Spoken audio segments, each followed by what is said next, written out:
ನೋವಿನ ಸರ್ಜರಿ ಹಿನ್ನೆಲೆ ನಟ ದರ್ಶನ್ ಇವತ್ತು ಮೈಸೂರಿನ ಮಣಿಪಾಲ್ ಆಸ್ಪತ್ರೆಗೆ ಭೇಟಿ ನೀಡಿದ್ದಾರೆ. ಆಸ್ಪತ್ರೆಯಲ್ಲಿ ವೈದ್ಯ ಅಜಯ್ ಹೆಗಡೆ ಅವರ ಜೊತೆ ಮಾತುಕತೆ ನಡೆಸಿ ಬಳಿಕ ಎಕ್ಸ್ರೇ ಮಾಡಿಸಿ ವಾಪಸ್ ತೆರಳಿದ್ದಾರೆ. ಎಕ್ಸ್ರೇ ರಿಸಲ್ಟ್ ಬಳಿಕ ಸರ್ಜರಿ ಬಗ್ಗೆ ತೀರ್ಮಾನ ಕೈಗೊಳ್ಳಲಿದ್ದಾರೆ. ಇನ್ನು ಆಸ್ಪತ್ರೆಯಿಂದ ನೇರವಾಗಿ ಮಂಡ್ಯ ಜಿಲ್ಲೆಯ ಆರತಿ ಉಕ್ಕಡ ಮಾರಮ್ಮ ದೇಗುಲಕ್ಕೆ ಕುಟುಂಬ ಸಮೇತರಾಗಿ ದರ್ಶನ್ ಭೇಟಿ ಕೊಟ್ಟಿದ್ದಾರೆ. ಶಕ್ತಿ ದೇವತೆ ಅಹಲ್ಯಾದೇವಿ ಮಾರಮ್ಮನಿಗೆ ವಿಶೇಷ ಪೂಜೆ ಸಲ್ಲಿಸಿದ್ದಾರೆ. ಈ ವೇಳೆ ದರ್ಶನ್ ಜೊತೆ ನಟ ಧನ್ವೀರ್, ಮೇಲುಕೋಟೆ ಶಾಸಕ ದರ್ಶನ್ ಪುಟ್ಟಣ್ಣಯ್ಯ ಭಾಗಿಯಾಗಿದ್ದರು. ಇನ್ನು ದೇಗುಲದಿಂದ ಹೊರಡುವಾಗ ನಟ ದರ್ಶನ್ ಬೆನ್ನು ನೋವಿನಲ್ಲಿ ನರಳುತ್ತಾ ಹೆಜ್ಜೆ ಹಾಕಿದ್ದಾರೆ. ದೇವಸ್ಥಾನದಿಂದ ಹೊರಬರುವಾಗ ನೋವಿನಲ್ಲಿ ನಿಧಾನವಾಗಿ ನಡೆಯುತ್ತಾ ಹೊರಗೆ ಬಂದಿದ್ದಾರೆ. ಈ ವೇಳೆ ದೇವಸ್ಥಾನದ ಸುತ್ತ ಪೊಲೀಸ್ ಭದ್ರತೆ ನೀಡಲಾಗಿದೆ.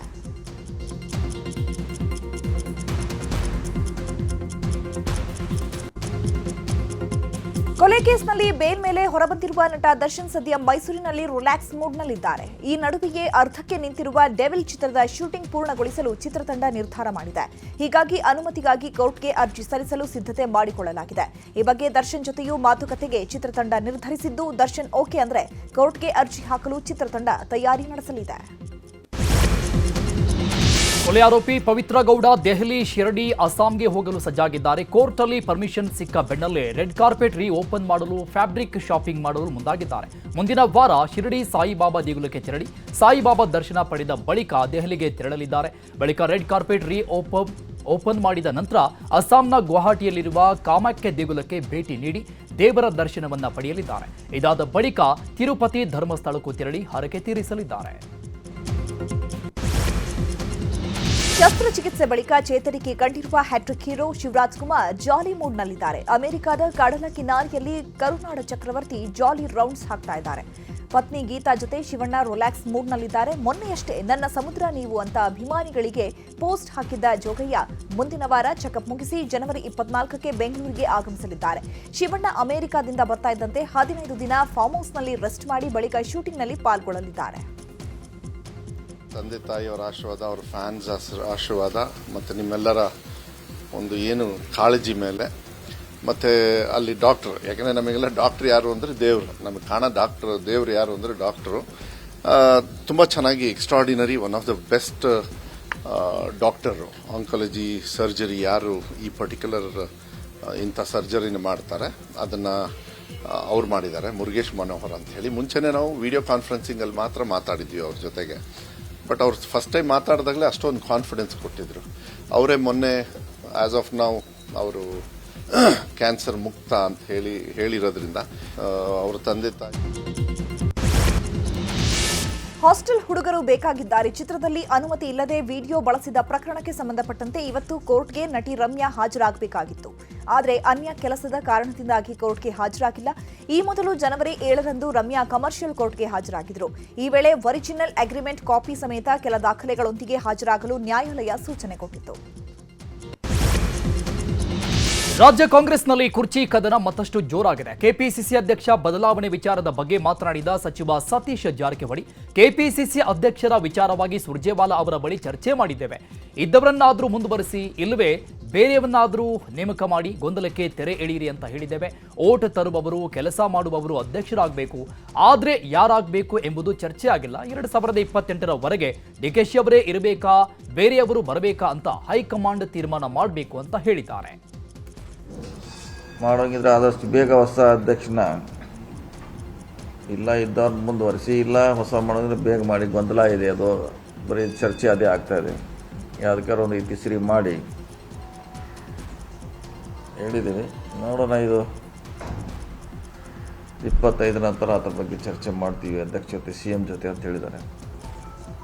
ಓಟ್ ತರೋರು ಅಧ್ಯಕ್ಷ ಆಗಬೇಕು. ಸುಮ್ಮನೆ ಆ ಥರ ಆಗಬಾರ್ದು ಅಂತ ಮುಂಚೆನೇ ನಾನು ಹೇಳಿದ್ದೆ. ಯಾರೋ ಅಧ್ಯಕ್ಷ ಮಾಡಿ ಓಟ್ ತರೋರು ಆಗಬೇಕು, ಪಾಪ್ಯುಲರ್ ಇರಬೇಕು, ಮುಂದಿನ ಚುನಾವಣೆ ನಮ್ಗೆ ಅನುಕೂಲ ಆಗಬೇಕಂತ ಹೇಳಿದ್ದೆ. ನಿನ್ನೆ ಕೂಡ ಅದನ್ನೇ ಹೇಳಿದ್ದೀನಿ. ನಾನು ಅಷ್ಟೇ, ಪ್ರಾರಂಭ ಆಗಿಲ್ಲ. ಕೆಳಮಟ್ಟದಲ್ಲಿ ಆಗಿದೆ, ಮೇಲ್ಮಟ್ಟದಲ್ಲಿ ಆಗಿಲ್ಲ. ಮೇಲ್ಮಟ್ಟ ಆಗ್ಬೇಕು. ನೀವು ಹೇಳೋದು ನಿಜ, ಅದು ಕೆಳಮಟ್ಟದಲ್ಲಿ ಚರ್ಚೆ ಇದೆ ಭಾಳಷ್ಟಿಂದ, ಮೇಲ್ಮಟ್ಟದಲ್ಲಿ ಆಗಬೇಕು ಅಷ್ಟೇ. ದೆಹಲಿಯ ಕಾಂಗ್ರೆಸ್ ಪಕ್ಷದ ನೂತನ ಕಚೇರಿಯಲ್ಲಿ ಇಂದಿರಾ ಗಾಂಧಿ ಭವನ ಉದ್ಘಾಟನೆಯಾಗಿದೆ. ಎಐಸಿಸಿ ಅಧ್ಯಕ್ಷ ಮಲ್ಲಿಕಾರ್ಜುನ ಖರ್ಗೆ, ಸಂಸದೆ ಸೋನಿಯಾ ಗಾಂಧಿ, ರಾಹುಲ್ ಗಾಂಧಿ ದೀಪ ಬೆಳಗುವುದರ ಮೂಲಕ ಉದ್ಘಾಟಿಸಿದರು. ಈ ವೇಳೆ ಕರ್ನಾಟಕದಿಂದ ಸಿಎಂ ಸಿದ್ದರಾಮಯ್ಯ ಹಾಗೂ ಡಿಸಿಎಂ ಡಿಕೆ ಶಿವಕುಮಾರ್ ಸೇರಿದಂತೆ ಪಕ್ಷದ ಮುಖಂಡರು, ಗಣ್ಯರು ಉಪಸ್ಥಿತರಿದ್ದರು. ಈ ಕಟ್ಟಡ ಆಧುನಿಕ ಸೌಲಭ್ಯಗಳನ್ನು ಹೊಂದಿರುವಂತೆ ವಿನ್ಯಾಸಗೊಳಿಸಲಾಗಿದೆ. 2009ರ ಡಿಸೆಂಬರ್ನಲ್ಲಿ ಮಾಜಿ ಪ್ರಧಾನಿ ಮನಮೋಹನ್ ಸಿಂಗ್ ಮತ್ತು ಸೋನಿಯಾ ಗಾಂಧಿ ಅವರು ಈ ಕಟ್ಟಡಕ್ಕೆ ಶಂಕುಸ್ಥಾಪನೆ ನೆರವೇರಿಸಿದರು. इंदिरा भवन कांग्रेस का नया मुख्यालय सिर्फ ईंट पत्थर की इमारत नहीं, कांग्रेस पार्टी की 140 साल की गौरव गाथा है। दीवारों पर गढ़े कांग्रेस संविधान के 5 मूल्य हमारे सिद्धांत हैं। ಇನ್ನು ಕಾರ್ಯಕ್ರಮದ ಬಳಿಕ ಸಿಎಂ ಸಿದ್ದರಾಮಯ್ಯ ಜಾತಿ ಜನಗಣತಿ ವಿಚಾರದ ಬಗ್ಗೆ ಮಾಧ್ಯಮಗಳಿಗೆ ಮಾತನಾಡಿದರು. ನಾಳೆ ಸಂಪುಟದಲ್ಲಿ ಜಾತಿ ಗಣತಿ ವರದಿ ಮಂಡಿಸಬೇಕು ಅಂತ ಇತ್ತು, ಆದರೆ ನಾಳೆ ಮಂಡಿಸ್ತಾ ಇಲ್ಲ. ನನಗೆ ಅದರಲ್ಲಿ ಏನಿದೆ ಅಂತ ಗೊತ್ತಿಲ್ಲ. ಇದುವರೆಗೂ ವರದಿ ಓಪನ್ ಆಗಿಲ್ಲ. ಸಮುದಾಯವಾರು ಚರ್ಚೆ ಆಗ್ತಾ ಇದೆ ಅನ್ನೋದು ಊಹಾಪೋಹ ಅಷ್ಟೇ ಅಂತ ಹೇಳಿದ್ದಾರೆ.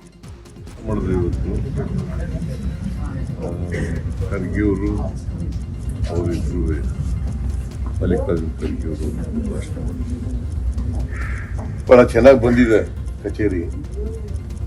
ಸೊ ಹಂಗಾಗಿ ಅದರ ಉದ್ಘಾಟನೆ ಆಗಿದೆ.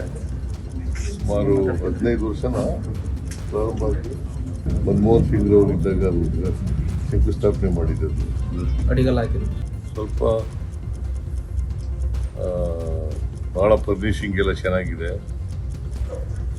ಪ್ರೆಸಿಡೆಂಟ್ ಕಚೇರಿ, ರಾಹುಲ್ ಗಾಂಧಿ ಕಚೇರಿ, ಸೋನಿಯಾ ಗಾಂಧಿ ಅವ್ರ ಕಚೇರಿ ಎಲ್ಲ ಚೆನ್ನಾಗಿ ಮಾಡಿದ್ರು. ಇವತ್ತು ಅದನ್ನೇ ಪ್ರಸ್ತಾಪ ಮಾಡಿದ್ರು. ಆ್ಯಕ್ಚುಲಿ ದೇಶಕ್ಕೆ ಸ್ವಾತಂತ್ರ್ಯ ಹೋರಾಟ ಮಾಡಿದವರು ಯಾರು? ಬ್ರಿಟಿಷ್ನವರು ಯಾವತ್ತು ಓದದ್ದು ಬಿಟ್ಟು ಭಾರತ ದೇಶ 1947. ಮತ್ತು ಅದನ್ನು ಮೋಹನ್ ಭಾಗವತ್ ಆ ಥರ ಹೇಳಿದ್ರೆ ಏನಂತ ಹೇಳೋದು?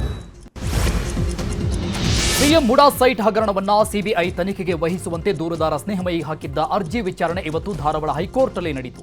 ನ್ಯಾಯಮೂರ್ತಿ ನಾಗಪ್ರಸನ್ನ ಪೀಠದಲ್ಲಿ ಅರ್ಜಿ ವಿಚಾರಣೆ ನಡೆದಿದ್ದು, ವಾದ ಪ್ರತಿವಾದ ಆಲಿಸಿದ ಬಳಿಕ ಕೋರ್ಟ್ ಪ್ರಕರಣವನ್ನ ಜನವರಿ 27ಕ್ಕೆ ಮುಂದೂಡಿಕೆ ಮಾಡಿದೆ. ಅಲ್ಲಿವರೆಗೂ ಲೋಕಾಯುಕ್ತದಿಂದಲೇ ತನಿಖೆ ಮುಂದುವರಿಯಲಿ ಅಂತ ನ್ಯಾಯಮೂರ್ತಿಗಳು ಆದೇಶ ಹೊರಡಿಸಿದ್ದಾರೆ. ಕಂದಾಯ ಸಚಿವ ಕೃಷ್ಣ ಭೈರೇಗೌಡ ವಿರುದ್ಧ ರಾಜ್ಯಪಾಲರಿಗೆ ದೂರು ನೀಡಲಾಗಿದೆ. ಸಾಗುವಳಿದಾರರಿಗೆ ತಾತ್ಕಾಲಿಕ ಮಂಜೂರಾಗಿದ್ದ ಜಮೀನನ್ನ ಖಾಸಗಿ ಕಂಪನಿಗೆ ಖಾತಾ ಬದಲಾವಣೆ ಮಾಡಿರೋ ಆರೋಪ ಹಿನ್ನೆಲೆ ಸಾಮಾಜಿಕ ಕಾರ್ಯಕರ್ತ ದಿನೇಶ್ ಕಲ್ಲಹಳ್ಳಿ ದೂರು ಕೊಟ್ಟಿದ್ದಾರೆ. ಖಾತಾ ಬದಲಾವಣೆ ಮಾಡಿರೋ ಆರೋಪಿತ ಅಧಿಕಾರಿಗಳಿಗೆ ಸಚಿವರು ರಕ್ಷಣೆ ಕೊಡ್ತಿದ್ದಾರೆ. ಇದರ ಬಗ್ಗೆ ದೂರು ಕೊಟ್ಟರೂ ಕ್ರಮ ಕೈಗೊಳ್ಳುತ್ತಿಲ್ಲ ಅಂತ ದೂರಿನ ಪತ್ರದಲ್ಲಿ ಉಲ್ಲೇಖ ಮಾಡಿದ್ದಾರೆ. 10 ಎಕರೆಗೂ ಹೆಚ್ಚು ಭೂಮಿಯನ್ನ ಖಾಸಗಿ ವ್ಯಕ್ತಿಗಳಿಗೆ ಅಧಿಕಾರಿಗಳು ನೀಡಿದ್ದಾರೆ ಅಂತ ದಾಖಲೆ ಸಮೇತ ರಾಜ್ಯಪಾಲರಿಗೆ ದೂರು ಕೊಟ್ಟಿದ್ದಾರೆ. ಸಚಿವೆ ಲಕ್ಷ್ಮೀ ಹೆಬ್ಬಾಳ್ಕರ್ ಕಾರು ಅಪಘಾತ ಪ್ರಕರಣ ಸಂಬಂಧ ಬೆಳಗಾವಿ ಖಾಸಗಿ ಆಸ್ಪತ್ರೆಯಲ್ಲಿ ಸಚಿವೆ ಲಕ್ಷ್ಮೀ ಹೆಬ್ಬಾಳ್ಕರ್ಗೆ ಚಿಕಿತ್ಸೆ ಮುಂದುವರಿಸಲಾಗಿದೆ. ಕತ್ತು ಹಾಗೂ ಬೆನ್ನಿನ ಮೂಳೆಯ L2 L4ಗೆ ಫ್ರಾಕ್ಚರ್ ಆಗಿದ್ದು, ತೀವ್ರ ಬೆನ್ನು ನೋವಿಂದ ಸಚಿವೆ ಹೆಬ್ಬಾಳ್ಕರ್ ಬಳಲ್ತಾ ಇದ್ದಾರೆ. ಇನ್ನೂ 2 ದಿನ ಆಸ್ಪತ್ರೆಯಲ್ಲೇ ಚಿಕಿತ್ಸೆ ಮುಂದುವರಿಯಲಿದೆ. ಮತ್ತೊಮ್ಮೆ ವೈದ್ಯರಿಂದ ತಪಾಸಣೆ ಬಳಿಕ ಡಿಸ್ಚಾರ್ಜ್ ಮಾಡುವ ಬಗ್ಗೆ ತೀರ್ಮಾನಿಸಲಾಗುತ್ತದೆ. ಇನ್ನು ಪಂಚಮಸಾಲಿ ವಚನಾನಂದ ಶ್ರೀ ಆಸ್ಪತ್ರೆಯಲ್ಲಿ ಚಿಕಿತ್ಸೆ ಪಡಿತಾ ಇರುವ ಲಕ್ಷ್ಮೀ ಹೆಬ್ಬಾಳ್ಕರ್ ಭೇಟಿಯಾಗಿ ಯೋಗಕ್ಷೇಮ ವಿಚಾರಿಸಿದರು. ಅವರು ಬಹಳ ಆರೋಗ್ಯವಂತರಾಗಿದ್ದಾರೆ. ಅವರೊತ್ತಿಗೆ 10 ನಿಮಿಷ ಅವ್ರ ಜೊತೆಗೆ ಮಾತಾಡಿ ಅವರ ಧೈರ್ಯ, ಅವರ ಸ್ಥೈರ್ಯವನ್ನು ಮೆಚ್ಚಬೇಕಾಗಿರುವಂಥದ್ದು. ಅವರಲ್ಲಿ ಯಾವುದೇ ಮುಖದಲ್ಲಿ ಆ ಥರ ಭಾವನೆಗಳೇ ಇಲ್ಲ. ಅಷ್ಟೊಂದು ಉತ್ಸಾಹ ಮತ್ತು ಹುಮ್ಮಸ್ಸು ಅವರಲ್ಲಿ ಇರೋದ್ರಿಂದ, ಒಬ್ಬ ನಾಯಕರಿರುವಂಥ ಅದಮ್ಯವಾಗಿರುವಂಥ ಧೀಮಂತ ಶಕ್ತಿ ಅವರಿಗೆ ಇರೋದರಿಂದ ಭಾಳ ಮುಕ್ತವಾಗಿ ನಮ್ಮ ಜೊತೆಗೆ ಹೇಗೆ ಅಪಘಾತ ಆಯಿತು ಅದ್ರ ಬಗ್ಗೆ ಎಲ್ಲ ಹಂಚ್ಕೊಂಡ್ರು. ನಾವು ಇಷ್ಟೇ ಅವರಿಗೆ ಪ್ರಾರ್ಥನೆ ಮಾಡಿದ್ದು ಭಗವಂತನಲ್ಲಿ, ಅವರು ಬೇಗ ಗುಣಮುಖ ಆಗಬೇಕು, ಆರೋಗ್ಯವಾಗಿ ಬೇಗ ಜನಸೇವೆಯಲ್ಲಿ ಮತ್ತೆ ಕ್ರಿಯಾಶೀಲ ಆಗಿ ಕೆಲಸವನ್ನು ತೊಡಗಿಸ್ಕೋಬೇಕು ಅಂತ ಕೇಳ್ತೀನಿ. ಮಾಜಿ ಸಿಎಂ ಯಡಿಯೂರಪ್ಪ ರಾಜ್ಯ ಪ್ರವಾಸ ವಿಚಾರದ ಬಗ್ಗೆ ಬೆಳಗಾವಿಯಲ್ಲಿ ಮಾತನಾಡಿದ ರಮೇಶ್ ಜಾರಕಿಹೊಳಿ, ರಾಜ್ಯಾಧ್ಯಕ್ಷ ಸ್ಥಾನದಿಂದ ಬಿವೈ ವಿಜಯೇಂದ್ರ ಕೆಳಗಿಳಿಸಲು ನಾವು ಹೋರಾಟ ಮಾಡಿದ್ದು ನಿಜ. ಈ ಬಗ್ಗೆ ಹೈಕಮಾಂಡ್ ಕೈಗೊಳ್ಳುವ ನಿರ್ಣಯಕ್ಕೆ ನಾವು ಬದ್ಧರಾಗಿದ್ದೇವೆ. ಯಡಿಯೂರಪ್ಪ ರಾಜ್ಯ ಪ್ರವಾಸ ಮಾಡಿದರೆ ಸ್ವಾಗತ, ಆದರೆ ಯಾಕೆ ಪ್ರವಾಸ ಮಾಡ್ತಿದ್ದಾರೆ ಅನ್ನೋದನ್ನ ಸ್ಪಷ್ಟಪಡಿಸಬೇಕು. ಮಗನ ಸ್ಥಾನ ಭದ್ರ ಮಾಡೋಕೆ ಮಾಡ್ತಿದ್ದಾರಾ ಇದನ್ನ ಅಂತ ಪ್ರಶ್ನೆ ಮಾಡಿದ್ದಾರೆ. ಪಕ್ಷ ಭದ್ರ ಮಾಡೋಕೆ ಮಾಡ್ತಿದ್ದಾರಾ ಸ್ಪಷ್ಟಪಡಿಸಬೇಕು ಅಂತ ಹೇಳಿದ್ರು. ಮಗನಾಗಿ ನೋಡಬೇಡಿ, ವೈಫಲ್ಯಗೊಂಡ ಅಧ್ಯಕ್ಷ ಅಂತ ನೋಡಿ. ಬಿಜೆಪಿಯ ಹೊಸ ರಾಜ್ಯಾಧ್ಯಕ್ಷ ನೇಮಕಕ್ಕೆ ಸಹಕಾರ ನೀಡಿ ಅಂತ ಹೇಳಿದ್ದಾರೆ. ನಮ್ಮ ಉದ್ದೇಶ ವಿಜೇಂದ್ರವನ್ನ ತೆಗಿಬೇಕಂತ ಹೋರಾಟ ನಡೆದು ನಿಜ, ಸುಳ್ಳು ಹಾಕೋದು ಅದನ್ನು ಹೈಕಮಾಂಡ್ ಏನು ನಿರ್ಣಯ ತಗೋತಾ ಅದ್ರ ಬಗ್ಗೆ ನಾವು ಬದ್ಧತೆವೆ. ತೆಗಿತಾರೋ ಬಿಡ್ತಾರೋ ಹೈಕಮಾಂಡ್ ಗೊತ್ತು. ಆದರೆ ಯಡಿಯೂರಪ್ಪನವ್ರ ಬಗ್ಗೆ ಪದೇ ಅದನ್ನ ಅವ್ರ ಬಗ್ಗೆ ಅಪಾರದ ಗೌರವ ಇದೆ. ಅವರು ರಾಜ್ಯ ಪ್ರವಾಸ ಮಾಡೋದು ಸ್ವಾಗತ. ಆದರೆ ಯಾಕೆ ಸ್ವಾಗತ ಟೂರ್ ಮಾಡೋದು ಒಂದು ಮೊದಲು ಕ್ಲಿಯರ್ ಮಾಡೋಕೋರು. ಮಗನ ಭದ್ರ ಮಾಡಕ್ಕೆ ಆಡ್ತಾರೋ ಪಕ್ಷ ಭದ್ರ ಮಾಡೋಕೆ ಅವ್ರು ಕ್ಲಿಯರ್ ಮಾಡಬೇಕು. ಪದೇ ಪ್ರತಿ ಹಂತದಲ್ಲಿ ಹೈಕಮಾಂಡನ್ನು ದಯವಿಟ್ಟು ನಿಮ್ಮ ಬಗ್ಗೆ ಗೌರವ ಇದಲ್ಲ ಯಡಿಯೂರಪ್ಪನವರೇ, ನೀವು ಕೊನೆ ಹಂತದಲ್ಲಿ ಬಂದ್ರಿ, ಈಗ ವಯಸ್ಸಾಗಿದೆ, ನೀನು ಪಕ್ಷ ಎಲ್ಲ ಕೊಟ್ಟದೆ ನಿಮಗೆ, ಪಕ್ಷನ ಬ್ಲ್ಯಾಕ್ ಮಾಡಬೇಡಿ, ದಯವಿಟ್ಟು ನಿಮ್ಮ ಸಹಿತ ವಿಜೇಂದ್ರ ಬಂದ ನೀವು ಹಾಳಾಕ್ರಿ. ನಾನು ಮಾಧ್ಯಮ ಮುಖಾಂತರ ಮನವಿ ಮಾಡ್ಕೋತೀನಿ, ದಯವಿಟ್ಟು ಮಗನಾಗಿ ನೋಡಬೇಡ್ರಿ. ಒಬ್ಬ ಫೇಲ್ ಆದಂಥ ಅಧ್ಯಕ್ಷ ತಿಳ್ಕೊಂಡು ದಯವಿಟ್ಟು ಹೈಕಮಾಂಡ್ ಕನ್ವಿನ್ಸ್ ಮಾಡಿ ಹೊಸ ಅಧ್ಯಕ್ಷ ಮಾಡೋಕ್ಕೆ ನೀವು ಸಹಕಾರ ಕೊಡಿ. ನೋಡಿ ನಾವು ರಮೇಶ್ ಜಾರಕಿಹೊಳಿ ಹೇಳಿಕೆಗೆ ಬಿಜೆಪಿ ರಾಜ್ಯಾಧ್ಯಕ್ಷ ಬಿವೈ ವಿಜಯೇಂದ್ರ ತಿರುಗೇಟು ಕೊಟ್ಟಿದ್ದಾರೆ. ರಮೇಶ್ ಜಾರಕಿಹೊಳಿ ಎಚ್ಚರಿಕೆಯಿಂದ ಮಾತನಾಡಬೇಕು.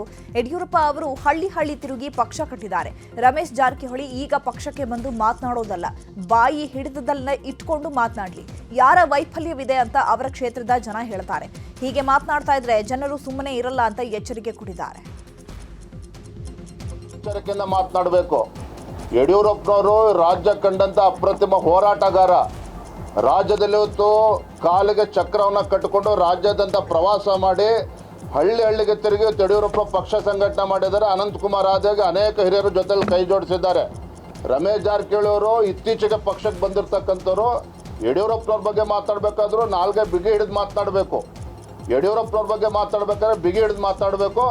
ನಾನು ಇವತ್ತು ರಾಜ್ಯದ ಅಧ್ಯಕ್ಷ ಇದ್ದೇನೆ, ಅವ್ರು ಏನೇ ಸಮಸ್ಯೆ ಇದ್ರೂ ಕೂಡ ದೆಹಲಿ ಮಟ್ಟದಲ್ಲಿ ಮಾತನಾಡಲಿ. ಅದ್ರ ಬದಲು ಪತ್ರಿಕೆಗಳ ಮುಂದೆ ಕೂತ್ಕೊಂಡು ಯಡಿಯೂರಪ್ಪನವ್ರ ಬಗ್ಗೆ ಮಾತನಾಡಿದ್ರೆ ರಾಜ್ಯದಲ್ಲಿ ಲಕ್ಷಾಂತರ ಕಾರ್ಯಕರ್ತರ ಮನಸ್ಸಿಗೂ ಕೂಡ ನೋವಾಗ್ತದೆ, ಅವ್ರು ಓಡಾಡೋದಕ್ಕೂ ಕೂಡ ಕಷ್ಟ ಆಗ್ತದೆ. ರಮೇಶ್ ಮಾಜಿ ಸಿಎಂ ಬಿಎಸ್ ಯಡಿಯೂರಪ್ಪ ವಿರುದ್ಧದ ಪೋಕ್ಸೋ ಕೇಸ್ ಸಂಬಂಧ ಧಾರವಾಡ ಹೈಕೋರ್ಟ್ ಪೀಠದಲ್ಲಿ ವಿಚಾರಣೆ ನಡೆಸಲಾಯಿತು. ಸರ್ಕಾರದ ಪರವಾಗಿ ರವಿಕುಮಾರ್ ವಾದ ಮಂಡನೆ ಮಾಡಿದ್ರು. ಯಾವುದೇ ಕಾರಣಕ್ಕೂ ಪ್ರಕರಣ ರದ್ದು ಮಾಡಬಾರದು. ಸಂತ್ರಸ್ತೆ ಜೊತೆ ಬಿಎಸ್ವೈ ಅನುಚಿತವಾಗಿ ವರ್ತಿಸಿದ್ದಾರೆ. ಅಲ್ಲದೆ ಆಕೆಗೆ ಒಂದಷ್ಟು ಹಣ ನೀಡಿ ಕಳಿಸಿದ್ದಾರೆ. ದೂರುದಾರಿಯ ಫೋನ್ ನಂಬರ್ ಅನ್ನ ಕೂಡ ಬಿಎಸ್ವೈ ಸಂಗ್ರಹಿಸಿದ್ದಾರೆ. ಬಿಎಸ್ವೈ ಸಂತ್ರಸ್ತೆ ಜೊತೆ ಮಾತನಾಡಿರುವ ಆಡಿಯೋ ಕೂಡ ಎಫ್ಎಸ್ಎಲ್ ವರದಿಯಲ್ಲಿ ಹೊಂದಾಣಿಕೆಯಾಗಿದೆ ಅಂತ ಬಂದಿದೆ. ಹೀಗಾಗಿ ಯಡಿಯೂರಪ್ಪ ಅವರ ಪ್ರಕರಣವನ್ನ ರದ್ದು ಮಾಡಬಾರದು ಅಂತ ವಾದ ಮಂಡಿಸಿದ್ದಾರೆ. ಸದ್ಯ ವಾದ ಆಲಿಸಿದ ಕೋರ್ಟ್ ಪ್ರಕರಣದ ವಿಚಾರಣೆಯನ್ನ ಜನವರಿ 17ಕ್ಕೆ ಮುಂದೂಡಿಕೆ ಮಾಡಿದೆ. ಚಾಮರಾಜಪೇಟೆಯಲ್ಲಿ ಹಸುವಿನ ಕೆಚ್ಚಲು ಕತ್ತರಿಸಿದ ಕೇಸ್ ಹಿನ್ನೆಲೆ ಹಸುವಿನ ಮಾಲೀಕರಿಗೆ ಜಮೀರ್ ಅಹ್ಮದ್ 3 ಹಸು ಕೊಡಿಸಿದ್ದಾರೆ. 3 ಲಕ್ಷ ಮೌಲ್ಯದ 3 ಹಸುಗಳನ್ನು ಮಾಲೀಕ ಕರ್ಣ ಅವರ ತಾಯಿ ಸವರಿ ಅಮ್ಮಳ್ ಸಹೋದರಿ ಅಮುದಾ ಅವರಿಗೆ ಹಸ್ತಾಂತರ ಮಾಡಿದ್ದಾರೆ. ಘಟನೆ ನಡೆದ ವೇಳೆ ಹಸು ಕೊಡಿಸುವುದಾಗಿ ಜಮೀರ್ ಹೇಳಿದ್ರು. ಆದರೆ ಹಸು ಪಡೆಯಲು ಕರ್ಣ ನಿರಾಕರಿಸಿದ್ರು. ಆದರೆ ಇವತ್ತು ಕರ್ಣನ ಸಹೋದರಿ ಮತ್ತು ತಾಯಿಗೆ ಹಸುವನ್ನ ಹಸ್ತಾಂತರ ಮಾಡಲಾಗಿದೆ. ಇನ್ನು ಹಸುವನ್ನ ಪಡೆದ ಸಹೋದರಿ ಅಮುದಾ ಮಾತನಾಡಿದ್ದು, ನಮ್ಮಣ್ಣ ಹಸು ಬೇಡ ಅಂದಿದ್ರು. ನಾನು ಕ್ಷಮೆ ಕೇಳಲು ಜಮೀರ್ ಅವರ ಬಳಿ ಬಂದಿದ್ದೆ. ಆದರೆ ಅವರು ಕ್ಷಮೆ ಕೇಳುವ ಬದಲು ಹಸು ಪಡೆಯುವಂತೆ ವಿನಂತಿಸಿದ್ರು. ಹೀಗಾಗಿ ಪಡೆದೆ. ನಾನು ಯಾವಾಗಲೂ ಜಮೀರ್ ಅಣ್ಣನ ಪರವಾಗಿ ಇರ್ತೀನಿ ಅಂತ ಹೇಳಿದ್ರು. ತಂಗಿ 3 ಹಸುನ ನಮ್ಮ ಜಮೀರ್ ಅಣ್ಣ ತಂದು ನಿಲ್ಸಿದ್ರು. ನಮ್ಮ ಅಣ್ಣ ಬೇಡ ಅಂದ್ಬಿಟ್ಟ. ಬೇಡ ಅಂದಿದ್ದಕ್ಕೆ ತುಂಬಾ ಬೇಜಾರಾಯ್ತು. ಸರಿ MLA ಸಾಹೇಬ್ರನ್ನ ನೋಡಿ ಜಮೀರ್ ಅಣ್ಣನ ನೋಡಿ ಸಾರಿ ಕೇಳೋಣ ಅಂತ ಬಂದೆ. ಮತ್ತೆ ಒಂದು ದೊಡ್ಡ ಶಾಕ್ ಕೊಟ್ರು ನನ್ಗೆ. 3 ಹಸುನ ಕೊಡ್ಸಿ, ಸರಿ ಅಮ್ಮ ನೀನ್ ಸಾರಿ ಕೇಳೋದಿರ್ಲಿ ಒಂದ್ ಕಡೆ, ಸರಿ ನನ್ಗೇನಾದ್ರು ನೀನ್ ಮಾಡ್ಬೇಕಾದ್ರೆ ಈ 3 ಹಸುನ ತಗೊಂಡೋಗಿ ನನಗೋಸ್ಕರ ನೀನ್ ಇಟ್ಕೋ. ಇದುವರೆಗೂ 15 ವರ್ಷ ನಮ್ ಸಾಹೇಬ್ ಜೊತೆ ಇದ್ದೆ. ಇನ್ನು ನಾನ್ ಸಾಯೋವರೆಗೂ ವಿಶ್ವಾಸದಿಂದ ನಮ್ಮ MLA ಸಾಹೇಬ್ ಜೊತೆ ಇರ್ತೀನಿ ಅಂತ. ಕಲಬುರಗಿ ಮಹಾನಗರ ಪಾಲಿಕೆ ಆಯುಕ್ತರ ನಕಲಿ ಸಹಿ ಮಾಡಿ ಹಣ ಲೂಟಿ ಹೊಡೆದಿರುವ ಪ್ರಕರಣ ಸಂಬಂಧಪಟ್ಟಂಗೆ 5 ಆರೋಪಿಗಳನ್ನು ಬಂಧನ ಮಾಡಲಾಗಿದೆ. ಚೆಕ್ಬುಕ್ನಲ್ಲಿ ಆಯುಕ್ತರ ನಕಲಿ ಸಹಿ ಮಾಡಿ ಸುಮಾರು 1,32,00,000 ಮೊತ್ತದ ಹಣವನ್ನು ಲೂಟಿ ಹೊಡೆದಿದ್ದಾರೆ. ಸದ್ಯ ಆಯುಕ್ತರ PA ಮೊಹಮ್ಮದ್ ನೈಮುದ್ದೀನ್, ವಾಜಿದ್ ಇಮ್ರಾನ್, ಮಿರ್ಜಾ ಬೇಗ್, ನಸೀರ್ ಅಹಮದ್, ಮೊಹಮ್ಮದ್ ರೆಹಮಾನ್ ಬಂಧಿಸಲಾಗಿದೆ. ಇನ್ನು ಬಂಧಿತರಿಂದ 30 ಲಕ್ಷ ಹಣವನ್ನು ಜಪ್ತಿ ಮಾಡಲಾಗಿದೆ. ಹುಬ್ಬಳ್ಳಿಯಲ್ಲಿ ಅಪರಾಧ ಕೃತ್ಯಗಳ ಹೆಚ್ಚಳ ಹಿನ್ನೆಲೆ ಬರೋಬ್ಬರಿ 45 ಕ್ರಿಮಿನಲ್ಗಳನ್ನು ಗಡೀಪಾರು ಮಾಡಲಾಗಿದೆ. ಕೊಲೆ ಆರೋಪ ಹೊತ್ತ 8 ಮಂದಿ, ಕೊಲೆ ಪ್ರಯತ್ನ ಮಾಡಿದ 12 ಮಂದಿ, ಸುಲಿಗೆ ಆರೋಪ ಹೊತ್ತ 3 ಮಂದಿ ಹಾಗೂ ಮನೆಗಳ್ಳತನ, ಮಾನಭಂಗ, ಅಪಹರಣ, ಅಬಕಾರಿ ಕಾಯ್ದೆ ಉಲ್ಲಂಘನೆ ಸೇರಿದಂತೆ ಉಳಿದ ಆರೋಪಿಗಳನ್ನು ಗಡೀಪಾರು ಮಾಡಲಾಗಿದೆ. ಈ ಬಗ್ಗೆ ಪೊಲೀಸ್ ಕಮಿಷನರ್ ಎನ್ ಶಶಿಕುಮಾರ್ ಮಾಹಿತಿ ಕೊಟ್ಟಿದ್ದು, ಗಡೀಪಾರು ಆಗಿರುವ ರೌಡಿಗಳು ಕಂಡು ಬಂದರೆ ಪೊಲೀಸರಿಗೆ ಮಾಹಿತಿ ನೀಡುವಂತೆ ಮನವಿ ಮಾಡಿದ್ದಾರೆ. ಕಾನೂನು ಪ್ರಕ್ರಿಯೆಗಳಿಗೆ ಒಳಪಡಿಸಲಿಕ್ಕೆ ಕೂಡ ಸಪ್ರೇಟ್ ಆಗಿ ಕಡತಗಳು ಮತ್ತು ಪ್ರಸ್ತಾವನೆಗಳು ತಯಾರಾಗ್ತಾ ಇದೆ. ಮೇಲ್ನೋಟಕ್ಕೆ ಅನಿಸ್ಬೋದು ಇವ್ರ ಮೇಲೆ ಹಾಕಿಲ್ಲ, ಇವ್ರ ಮೇಲೆ ಹಾಕಿಲ್ಲ ಅಂತ. ಅದು ಬೇರೆ ಬೇರೆ ಆಲ್ಟರ್ನೇಟಿವ್ ಕೂಡ ನಾವು ಎಕ್ಸ್ಪ್ಲೋರ್ ಮಾಡ್ತಾ ಇದ್ದೀವಿ. ಸೊ ಹಂಗಾಗಿ 45 ಆರೋಪಿಗಳ ಮೇಲೆ ಗಡೀಪಾರು ಆದೇಶವನ್ನು ಮಾಡಿರುವಂಥದ್ದು ನಿಜವಾಗ್ಲೂ ಅಪ್ರಿಷಿಯೇಟ್ ಮಾಡುವಂಥದ್ದು. ಅದು ಬೇರೆ ರಾಜಾಜಿನಗರ ಕುರುಬರಹಳ್ಳಿ ಪೈಪ್ಲೈನ್ ರೋಡ್ನಲ್ಲಿರುವ ಸಿದ್ದಾರೂಢ ಪಾರ್ಕ್ ಅವ್ಯವಸ್ಥೆ ಬಗ್ಗೆ ನ್ಯೂಸ್ 18 ವರದಿ ಬಿತ್ತರ ಮಾಡಿತು. ಪಾರ್ಕ್ನ ಅವ್ಯವಸ್ಥೆ ಬಗ್ಗೆ ಪಾಲಿಕೆ ಮಾರ್ಷಲ್ ಸೂಪರ್ವೈಸರ್ AEE ವೆಂಕಟೇಶ್ಗೆ ಮಾಹಿತಿ ಕೊಟ್ಟಿತ್ತು. ಸದ್ಯ ಮಾಹಿತಿ ಬಳಿಕ ಎಚ್ಚೆತ್ತ ಅಧಿಕಾರಿಗಳು ಪಾರ್ಕ್ಗೆ ದೌಡಾಯಿಸಿದ್ದಾರೆ. ಪಾರ್ಕ್ ಮುಂದೆ ಬಿದ್ದಿದ್ದ ಕಸ ಪಾರ್ಕ್ ಒಳಭಾಗದಲ್ಲಿ ಸ್ವಚ್ಛತಾ ಕಾರ್ಯ ಮಾಡಿದ್ದಾರೆ. ಇಷ್ಟೇ ಅಲ್ಲದೆ ಮಾರ್ಷಲ್ಗಳನ್ನ ನಿಯೋಜನೆ ಕೂಡ ಮಾಡಲಾಗಿದೆ.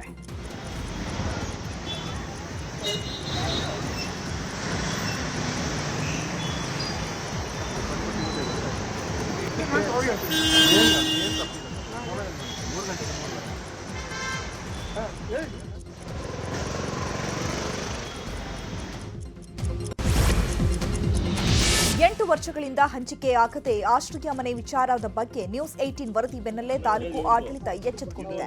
ಸ್ಥಳಕ್ಕೆ ಸ್ಥಳೀಯ ಶಾಸಕ KM ಶಿವಲಿಂಗೇಗೌಡ ಮತ್ತು ಅಧಿಕಾರಿಗಳ ತಂಡ ದೌಡಾಯಿಸಿದ್ದಾರೆ. ಇದು ನಮ್ಮೂರಲ್ಲಿ ನ್ಯೂಸ್ 18 ಬಿಗ್ ಇಂಪ್ಯಾಕ್ಟ್ ಆಗಿದೆ. 2017ರಲ್ಲಿ ಪ್ರಾರಂಭವಾಗಿದ್ದ ಅರಸೀಕೆರೆಯ ಜೇನುಕಲ್ ನಗರದಲ್ಲಿ ನಿರ್ಮಾಣಗೊಂಡಿರೋ ಮನೆಗಳನ್ನು ಹಂಚಿಕೆ ಮಾಡಬೇಕಾಗಿದೆ. ಇಂದು ಅಧಿಕಾರಿಗಳ ಜೊತೆ ಸ್ಥಳದಲ್ಲೇ ಸಭೆ ನಡೆಸಿದ ಶಾಸಕ ಶಿವಲಿಂಗೇಗೌಡ ಶೀಘ್ರವಾಗಿ ಮನೆ ಕಾಮಗಾರಿ ಮುಗಿಸಿ ಹಂಚಿಕೆ ಮಾಡೋದಾಗಿ ಭರವಸೆ ಕೊಟ್ಟಿದ್ದಾರೆ. ತಕ್ಷಣ ಹೇಳಿದೆ ಬೆಳಿಗ್ಗೆ ಹೋಗೋಣ ಸ್ಪಾಟ್ಗೆ ಅರೇಂಜ್ ಮಾಡಿದ್ದೆ ಅರಸೀಕೆರೆ ಇಲ್ಲೇ ಸ್ಪಾಟಲ್ಲೇ ನಿಮಗೂ ಒಂದು ಕಾನ್ಫಿಡೆನ್ಸ್ ಬರ್ಬೇಕಲ್ಲ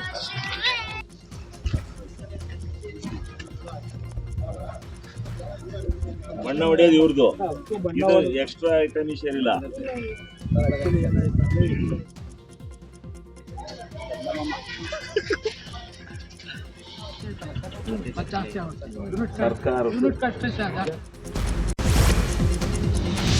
ಕೊಪ್ಪಳದಲ್ಲಿ ಗವಿಸಿದ್ದೇಶ್ವರ ಮಹಾರಥೋತ್ಸವದ ಸಡಗರ ಮನೆ ಮಾಡಿದೆ. ರಾಜ್ಯ ಅನ್ಯ ರಾಜ್ಯಗಳಿಂದಲೂ ಸಹ ಜನ ಆಗಮಿಸ್ತಾ ಇದ್ದಾರೆ. ಗವಿಮಠಕ್ಕೆ ಬರೋ ಭಕ್ತರಿಗೆ ಬಗೆ ಬಗೆಯ ಊಟವನ್ನು ಬಡಿಸಲಾಗ್ತಿದೆ.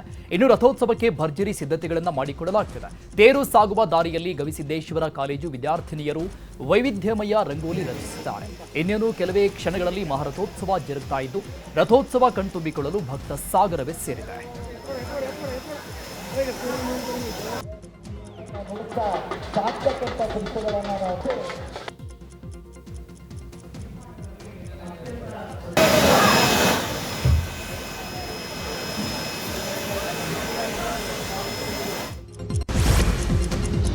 ಪ್ರಯಾಗ್ರಾಜ್ನಲ್ಲಿ ಶತಮಾನದ ಮಹಾಕುಂಭಮೇಳ ಅದ್ಧೂರಿಯಾಗಿ ನಡೀತಾ ಇದೆ. ಧಾರ್ಮಿಕ ನೆಲದಲ್ಲಿ ನಾಗಸಾಧುಗಳ ಸಮಾಗಮ ಆಗಿದ್ದು ಭಕ್ತರಿಂದ ತ್ರಿವೇಣಿ ಸಂಗಮದಲ್ಲಿ ಪುಣ್ಯ ಸ್ನಾನ ಮಾಡುತ್ತಿದ್ದಾರೆ. ಈಗಾಗಲೇ 4 ಕೋಟಿಗೂ ಹೆಚ್ಚು ಭಕ್ತರಿಂದ ಪುಣ್ಯ ಸ್ನಾನ ಮಾಡಲಾಗಿದ್ದು ಭಕ್ತರು ನಾಗು ಸಾಧುಗಳ ಆಶೀರ್ವಾದವನ್ನು ಪಡೆದುಕೊಳ್ತಿದ್ದಾರೆ. ಇನ್ನು ಬೆಂಗಳೂರಿನಿಂದ ಬಂದ ಕನ್ನಡಿಗರು ಕೂಡ ಪುಣ್ಯ ಸ್ನಾನ ಮಾಡಿ ದೇವರ ದರ್ಶನವನ್ನ ಪಡೆದುಕೊಳ್ತಿದ್ದಾರೆ. ಇನ್ನು ತಮ್ಮ ಅನುಭವದ ಬಗ್ಗೆ ನ್ಯೂಸ್ 18 ಜೊತೆ ತಮ್ಮ ಅನಿಸಿಕೆಯನ್ನ ಶೇರ್ ಮಾಡಿಕೊಂಡಿದ್ದಾರೆ. ಮತ್ತು ಚಿಕ್ಕ ತಿರುಪತಿಯಿಂದ ನಮ್ಮ ಅಳಿಯ ನಮ್ಮ ಭಾವ ಅವರೆಲ್ಲ ಮೊನ್ನೆ ಬಿಟ್ಟು ನಿನ್ನೆ ಅಯೋಧ್ಯ ದರ್ಶನ ಮಾಡಿ ಇವತ್ತು ಬೆಳಗ್ಗೆ 4:15ಕ್ಕೆ ಈ ಪುಣ್ಯಕ್ಷೇತ್ರಕ್ಕೆ ಬಂದು 4:15ಇಂದನೇ ಬಹಳ ದೂರ ನಡ್ಕೊಂಡು ಬಂದು ಮಕ್ಕಳು ನಮ್ಮ ಸಂಸಾರ ಎಲ್ಲರೂ ಸೇರಿ ಆನಂದವಾದ ಸ್ನಾನವನ್ನು ಮುಗಿಸಿ ಈಗ ಬಂದು ನಿಮ್ಮ ಮುಂದೆ ನಿಂತಿದ್ವಿ. ಇದಕ್ಕೊಂದು ಇತಿಹಾಸ ಇದೆ. ಸಮುದ್ರ ಮಂಥನ ಮಾಡಿದಾಗ ಮೊದಲನೇ ಅಮೃತ ಫಸ್ಟ್ ಸಿಗುತ್ತೆ. ಆ ಅಮೃತದ ಹನಿ ಉಜ್ಜಯಿನಿಯಲ್ಲೊಂದು, ಪ್ರಯಾಗಲ್ಲೊಂದು, ಹರಿದ್ವಾರಲ್ಲೊಂದು, ನಾಸಿಕ್ ತ್ರಯಂಬೇಶ್ವರ ಅಲ್ಲೊಂದು ಬಿದ್ದಿದೆ. ಹಾಗಾಗಿ ಇಲ್ಲಿ ವಿಶೇಷವಾದಂಥ 12 ವರ್ಷಕ್ಕೊಮ್ಮೆ ನಡೆಯತಕ್ಕಂಥ ಈ ಕುಂಭಮೇಳದಲ್ಲಿ ಸ್ನಾನ ಮಾಡಿದ್ರೆ ನಮ್ಮ ಮಾಡಿರ್ತಕ್ಕಂಥ ಪಾಪಗಳೆಲ್ಲೂ ಪರಿಹಾರ ಆಗುತ್ತೆ ಅಂತ ದೊಡ್ಡವರು ಹೇಳ್ತಾ ಇದ್ದಾರೆ. ನಾವು ಹೇಳಿದ್ದಲ್ಲ, ದೊಡ್ಡವರು ಹೇಳ್ತಾ ಇರೋದ್ರ ಕಾರಣ ಅದಕ್ಕೆ ಶಾಸ್ತ್ರ ಇದೆ. ಅದು ಆದ ಕಾರಣ ನಾವು ಬಂದು ಬೆಂಗಳೂರಿಂದ ಬಂದು ಮಹಾಕುಂಭ ಮೇಳಕ್ಕೆ ಜನಸಾಗರವೇ ಹರಿದು ಬರ್ತಾ ಇದೆ. ಈ ನಡುವೆ ವೈರಲ್ ಸಾಧ್ವಿ ಎಂದೇ ಪ್ರಖ್ಯಾತಿ ಹೊಂದಿರುವ ಹರ್ಷ ರಚೇರಿಯಾ ನ್ಯೂಸ್ 18 ಜೊತೆ ಮಾತನಾಡಿದ್ದಾರೆ. ತಮ್ಮ ಆಧ್ಯಾತ್ಮದ ಪಯಣದ ಬಗ್ಗೆ ಹಂಚಿಕೊಂಡಿದ್ದಾರೆ. ಆಧ್ಯಾತ್ಮಕತೆಗೆ ನನ್ನನ್ನ ಆ ಶಿವನೇ ತಂದ. ನಾನು ಸಾಧ್ವಿಯೂ ಅಲ್ಲ, ಸನ್ಯಾಸಿನಿಯೂ ಅಲ್ಲ, ಆದರೆ ಆಧ್ಯಾತ್ಮ ದಾರಿಯಲ್ಲಿದ್ದೇನೆ ಅಂತ ಹೇಳಿದ್ದಾರೆ. को महादेव को पिता माना हुआ है. उसके बाद महादेव ने मुझे परम पूज्य गुरुदेव से मिलवाया हुआ है और अब मेरी जो ज़िंदगी है वो मैंने पूरी गुरुदेव को समर्पित की हुई है कि जैसा मेरे गुरुदेव बताते हैं, समझाते हैं, क्योंकि कोई भी गुरु अपने शिष्य, अपने बच्चे का बुरा कभी नहीं चाहता, बल्कि अगर बच्चा कुछ गलत कर रहा है तो वो डांट के मार के उसको सही रास्ते पे चलवाता है। तो मैं बहुत भाग्य। ಆಪಲ್ ಸಿಇಒ ಸ್ಟೀವ್ ಜಾಬ್ಸ್ ಪತ್ನಿ ಲಾರೆನ್ಸ್ ಜಾಬ್ಸ್ ಹಿಂದೂ ಧರ್ಮ ದೀಕ್ಷೆ ಪಡೆದುಕೊಂಡಿದ್ದಾರೆ. ಕುಂಭಮೇಳದಲ್ಲಿ ಭಾಗಿಯಾಗಿದ್ದ ಅವರು ಅಲ್ಲಿಯೇ ಹಿಂದೂ ಧರ್ಮದ ದೀಕ್ಷೆ ಸ್ವೀಕಾರ ಮಾಡಿದ್ದಾರೆ. ಲಾರೆನ್ಸ್ ಜಾಬ್ಸ್ ದೀಕ್ಷೆ ಪಡೆದಿರುವ ಆಶ್ರಮದ ಬಳಿಯಿಂದ ನಮ್ಮ ಪ್ರತಿನಿಧಿ ರಾಘವೇಂದ್ರ ಗುಡಿ ಪ್ರತ್ಯಕ್ಷ ವರದಿಯನ್ನ ಸಹ ಕೊಟ್ಟಿದ್ದಾರೆ. ನ್ಯೂಸ್ 18 ಕನ್ನಡದ ಮಹಾಕುಂಭ ಮೇಳದ ಮೆಗಾ ಕವರೇಜ್ ಮುಂದುವರಿತಾ ಇದೆ. ಈಗ ನಾವು ಇರ್ತಕ್ಕಂಥ ಆಶ್ರಮ ಕೈಲಾಶಾನಂದಜಿ ಮಹಾರಾಜ್ ಅವರ ಆಶ್ರಮಕ್ಕೆ ನಾವು ಬಂದಿದ್ದೀವಿ. ಈ ಆಶ್ರಮದ ವಿಶೇಷ ಮತ್ತು ಕೈಲಾಶಾನಂದಜಿ ಅವರ ವಿಶೇಷ ಏನಂತ ನೋಡೋದಾದ್ರೆ 5 ಲಕ್ಷಕ್ಕೂ ಅಧಿಕ ವಿದೇಶಿಗರಿಗೆ ಇವರು ದೀಕ್ಷೆಯನ್ನ ಕೊಟ್ಟಿದ್ದಾರೆ.